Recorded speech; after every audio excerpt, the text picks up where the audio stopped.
Hello everybody, I'm Sergeant Logan. I'm a SERE Specialist and I work down here at our orientation course for SERE Specialists at Lackland Air Force Base.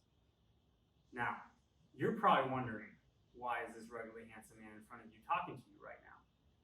Well, SERE Specialists do a lot of stuff. We do things like jump out of airplanes, running through the woods, but we also primarily teach people how to survive. How to survive behind enemy lines, how to survive all sorts of different types of situations, to include surviving COVID-19. So, with that said, I'm going to go through some of the principles that SERE Specialists teach all of their aircrew, pilots, special operators, how to survive. I'm going to teach those principles and kind of cater them towards what we can use in this crisis that we have going on. All right? So, those principles that I want to talk about first are basically the 5 rules of improvising. Count them, there's 5. So, the first rule of the 5 rules of improvising is determine the need. Today, the need that we've determined is I need a mask. For whatever reason, I didn't plan properly or whatnot, I don't have one of these. The actual man-made pieces called a surgeon's mask, a carpenter's mask, whatever it is. But I want to make something that's similar to this mask right here. That is my need. That's because, hey, maybe I want to go down to the grocery store, go hang out with my friends at the mall, or something along those lines, and I got to get out. With that said, I have determined my need. Now, step number 2 is simply inventorying my possessions. Hey, what do I have around me?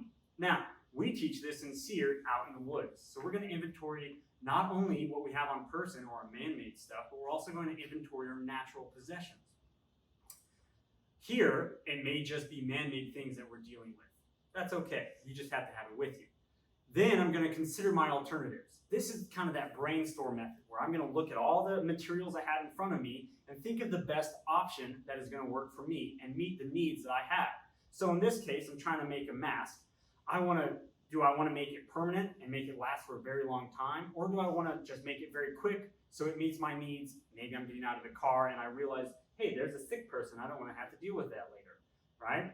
So I inventory all that stuff. I look and consider those alternatives, manage my time and the materials I've got. Finally, I've got to decide. I've got to figure out, hey, which one of these is actually going to make the most sense.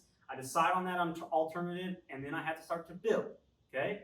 I'm going to construct this thing, which is step 5. So selecting that alternative is step 4. Step 5 is constructing this thing. But I'm going to select that alternative and build to make sure that it's durable and that it is safe. So in this case, I don't want to waste a bunch of time on cutting up shirts and materials and whatnot if it's not going to be durable and lasting a while. But I want to make sure it's safe so that I'm not breathing something that's toxic for me or that it's just not doing its job. Now, I like to add a SERE rule, if you will. Obviously, then step number 6 is it has to be cool. So we're going to try to make some masks that are not only meeting the 5 rules of improvising, but they're cool. With that said, I'm going to start off with another train of thought that we like to teach our students as we're teaching survival. You can kind of have 2 different regions you deal with. One, you deal with what we call immediate actions, something that you got to get right away, right?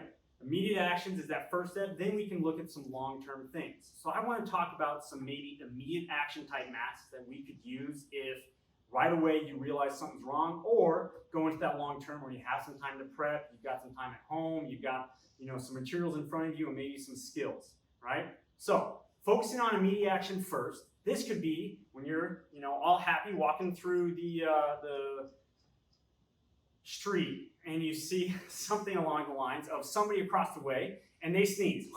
You're like, what, ho? A foe? It's too easy. All you got to do is whip out your turtle fur that you stored perfectly in your shirt and pull it down over your face.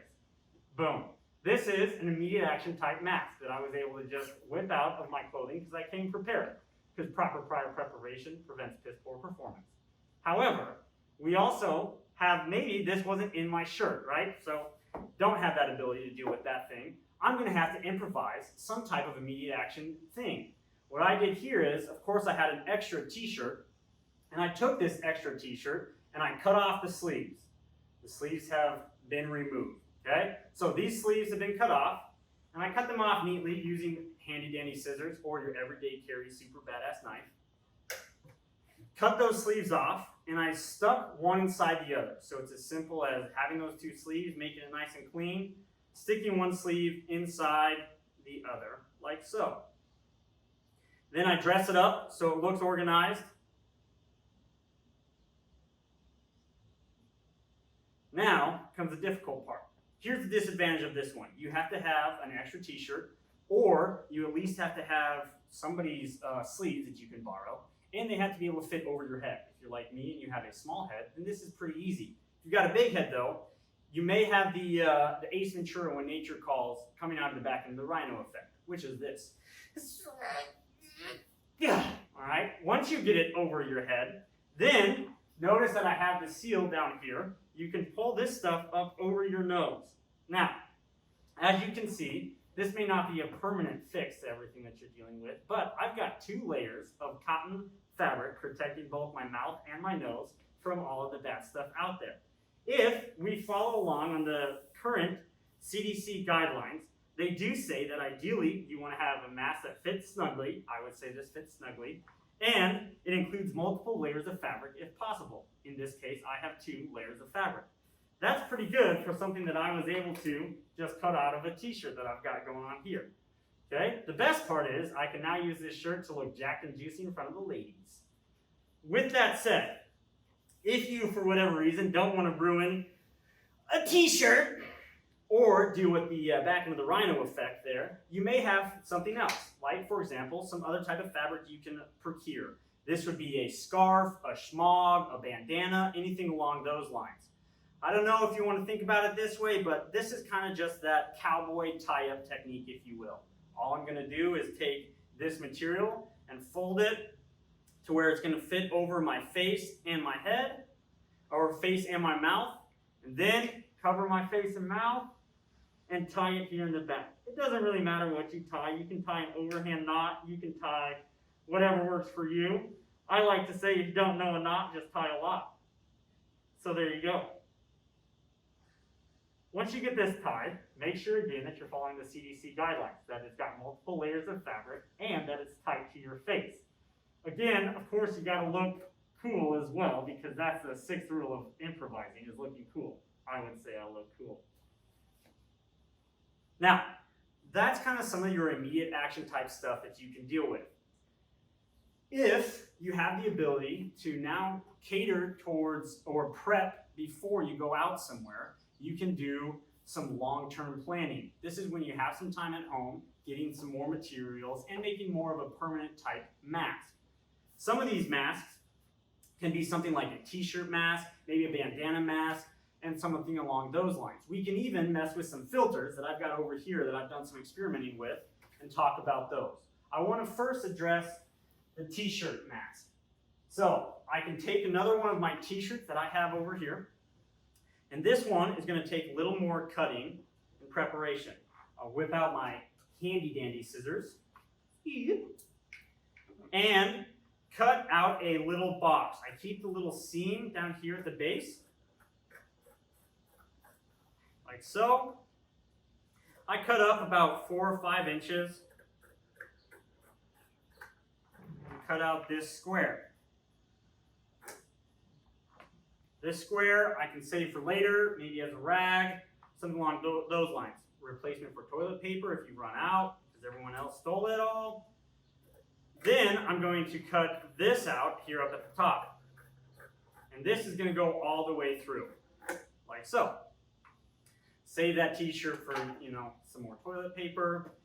Then I have this looking piece right here with the square cutout, the lower band of the t-shirt, and then an upper band here. Now I can just mess with this, do some experimenting, cut this back section a little bit, and see if this fits over my face. Open it up, try to get it over your face. This is where you can start to mess with the size of this, or how you want it to fit, where you want to tie it. Some people have taken that and tied it here, up, down, like underneath their ears. If you don't mind, you can tie it up and over your head like so, and then down like that. Again, if you don't know a knot, just tie a lot, or do some research and figure out how to do an overhand knot. Now, you're probably saying, Sergeant Logan, look, you didn't get multiple layers of fabric, and I gotcha. So check this out. If I have this tied up, I like how it fits and it's all tested well, Now I can do some experimenting with some folded types of filters that are going to do even a better job than just this cotton t-shirt. A filter that I like to mess with so far has been some coffee filters. I have 2 different types of coffee filters here. Your cone coffee filters, as well as your whatever, bucket coffee filters maybe? I don't know what you call these. But I'm going to fold this one in half and place it just like so. If I had the ability, maybe I could sew this in there if I wanted to very quickly. I don't want to take that time, so I'm going to use my stapler. I'm just going to do 2 quick staples right there, 1 on each side. Now I'm going to have multiple layers of filtration covering both my mouth and my nose. Don't worry, those staples don't get in the way. They're not obnoxious.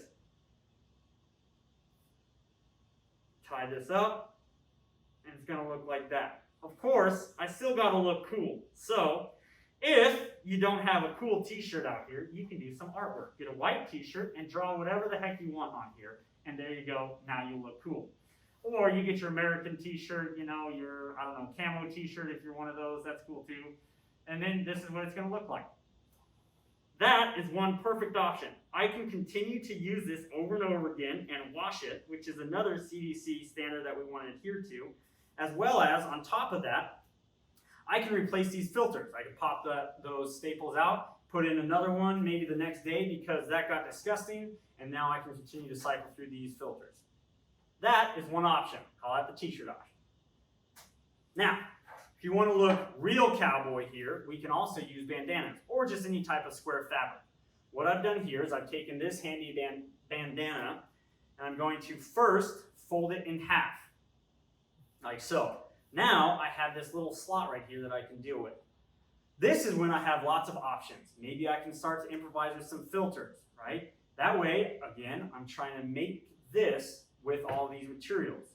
A filter that I've messed with, this one is coming from an AC unit filter that I found in my home. It is clean. But you just took this out, flattened it, and then folded it in half. I find this kind of difficult to breathe through because it's so thick, but that's okay. It does still work. That is also why I'm a pretty big fan of some of these coffee filters going along. This time, I'm going to use this one. This is also all natural, made by I think it's coconuts, I'm not sure, my wife bought it.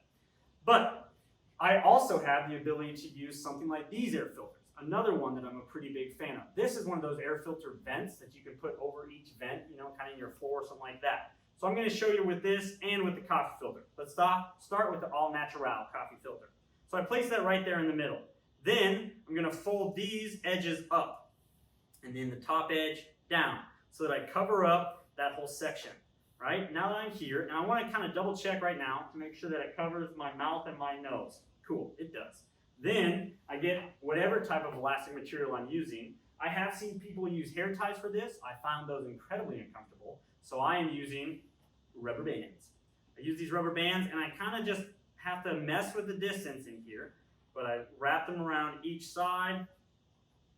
Bada bing, bada boom, just like that. Last step is you fold these in and kind of tuck them underneath themselves.